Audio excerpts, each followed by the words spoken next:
Alright, yeah, welcome back again. So this is Multiply, and we're looking at probability and the distributions, the practical implementation. We have covered the theoretical section in the slide, so we want to look at it practically now.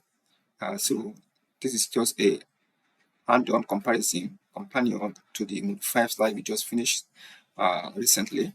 So the slide ended with an informal check.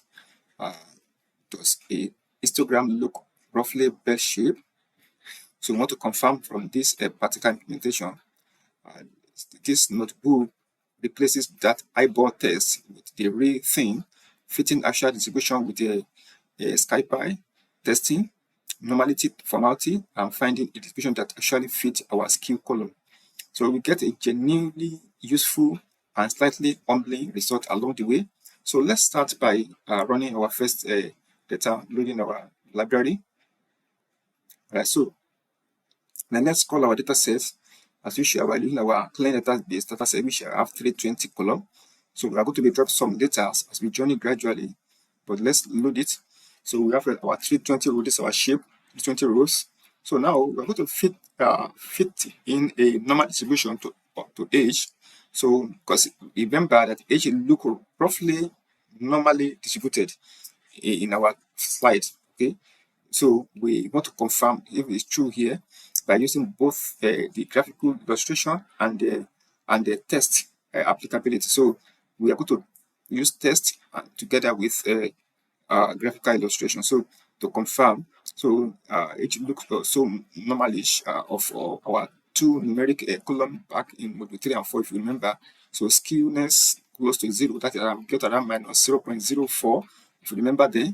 So let's fit an actual normal curve to it within this using our SciPy .start.normal.fit. So this is I'm going to call this function to fit in that. So that is very simple, which estimates our mean and the standard deviation.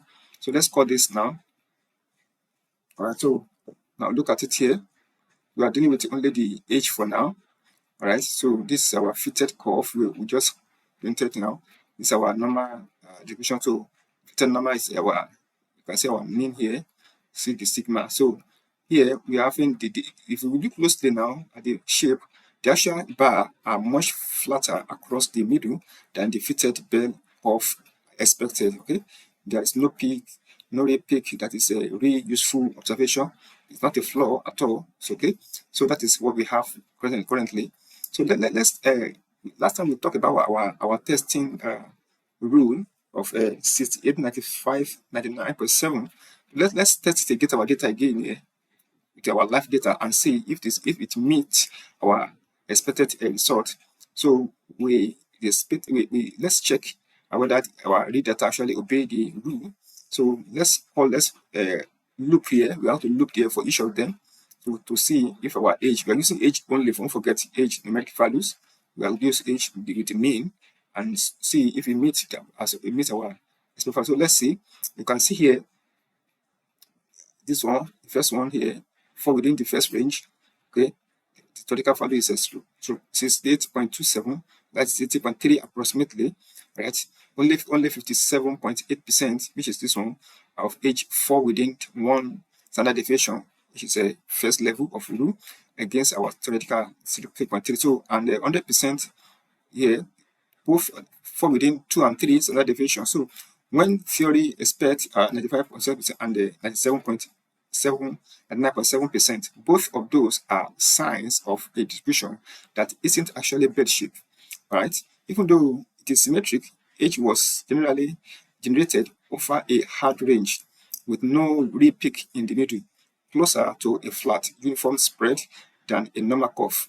All the data is close to the mean by range, but not concentrated near the way a true normal distribution will be. So this is what we have. So, but we cannot conclude on H just like that. Okay, looking at this now, we see that it's symmetric, but symmetric does not automatically means normal.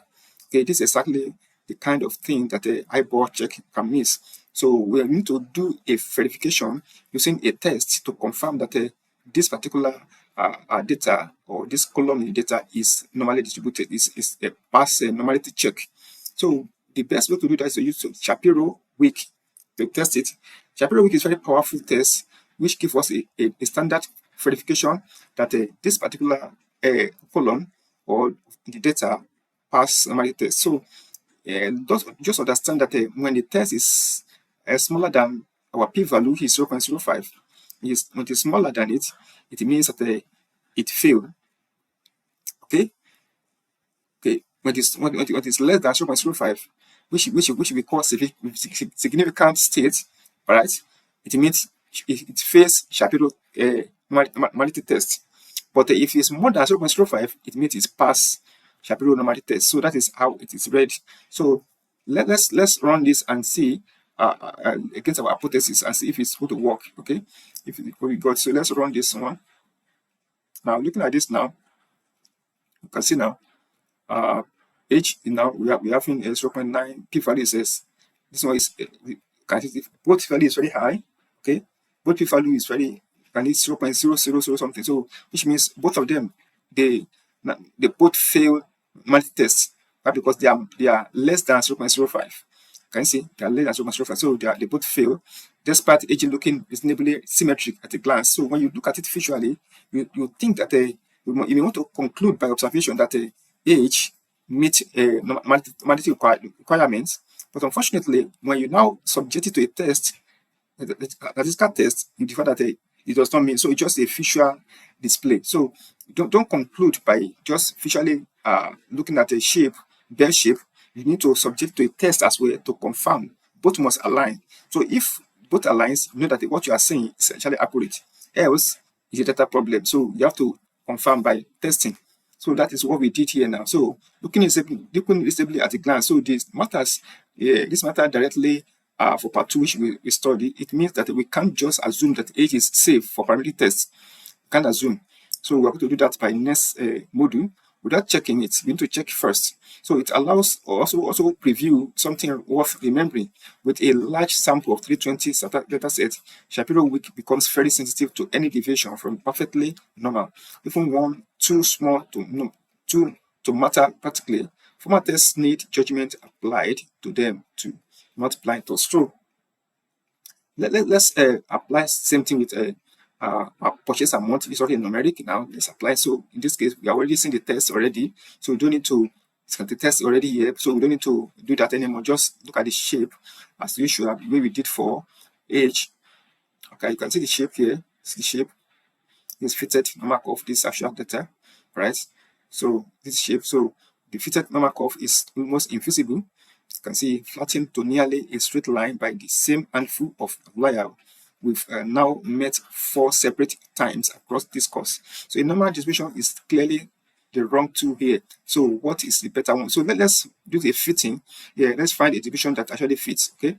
So by using purchase amount, which is always positive and right scale so far. So a classic shape for money data, 2 natural candidates, the gamma and the log normal distribution can be incorporated here. So both require strictly positive values. So we need to drop some things. Let's set aside the 0 values.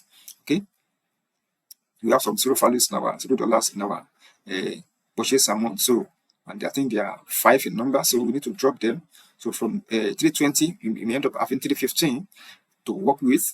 So when we drop that and we run it, and we can see that we have excluded 0. So we have 150 rows, 5 rows left, right? So for the normal, this is our normal one. Okay, for gamma and for log normal. So you can see that when we do that, both normal and gamma does not meet a parametric assumption now. So but when we log normal, it met because this is more than 0.05, right? So that is what we observe here when we log it, when we log normal. So with a application of log normal, which you can also mathematically prove. Okay, because you are writing a project or a research, you can mathematically prove this by writing the mathematical illustration of this and including your thesis to show that after you have log normal it, then you're able to find that this particular test meet a parametric assumption, all right, which is sample rate.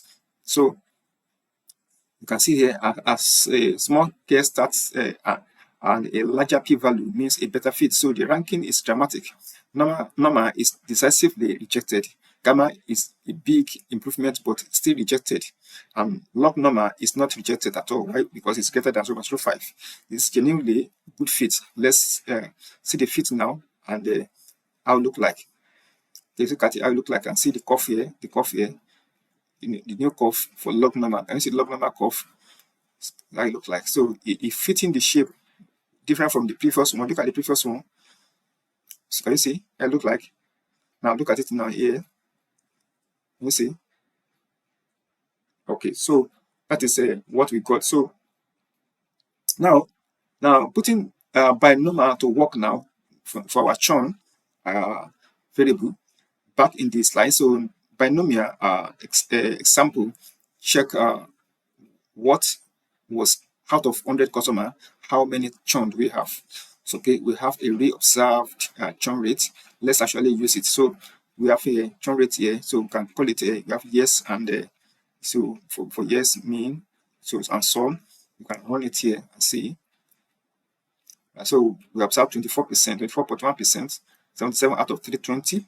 So if churn really behaves like independent yes or no trials at this rate, we can ask concrete probability questions about a new sample using our scipy.start.binomial. So no simulation needed here. So you can run this line to see here what we expected 20 ratio 4.81. So we're having all these values. So in a random batch of 20 customers, churn is expected to hit about 5 people, right? Yes, and there is a roughly 55% chance of that 5 people or more actually do so. That is a binomial distribution doing real useful work, turning one observed rate into concrete forward-looking probabilities. So and this is how we just plug in our data and make use of it. So you can plug in your data and run this as well, and you can see the result how it looks like. So in recapping, fit a normal distribution, that's what we have done so far here, and found the shape doesn't actually match despite looking symmetric. Okay, we check our rule here, 68, 95, 99.7 rule against real data. Before we are just trying to in the slide, they are not real data actually, they are just a simulation. So but now we are dealing with real data right now, and we watch it fail. Okay, 57.8% versus expected rate of 68.3 within the 1 SD. We ran a formal Shapiro test to confirm on both age and purchase, which are both rejected on normative test, so they didn't pass. So watch a normal curve flatten to almost nothing against purchase date reshape, and find a distribution that does fit within our log normal. Okay, confirm with a Kolmogorov Siminoff test used with we use the binomial distribution to turn our real 24.1% churn rate into concrete probability for new samples. So the big finding to carry forward here is neither of our two main numeric component passes a formal normality test. That is clear. Okay, so that shows us that if we want to run a test here, we will not be able to use parametric test unless something happens to that data. All right. So which means we're going to use a non-parametric test at the end of the day. So, but we are going to subject both of them to test and see the result, compare them later. So that's not a failure, okay? It's normal research approach, okay? It is exactly the kind of result that decide what comes next, okay? So the next module, we will be looking at a parametric test and followed by a non-parametric test. So knowing that age and purchase amount, both of them failed, normative check, and doesn't rule out parametric test entirely actually. Okay, you can see apply to see the result, how good it look like comparing with a non-parametric test. Some are fairly tolerant of mid violation, especially at this sample size. Sample size is large, more than 20. So, but it does mean every test choice from here on needs to be justified, not assumed. That is precisely the judgment call modified slide we flagged the other time. So now back to real p-values instead of a glance at histogram. So we're going to be seeing that in the next our next class. So thank you for watching for now. I will see you in the next class. Bye for now.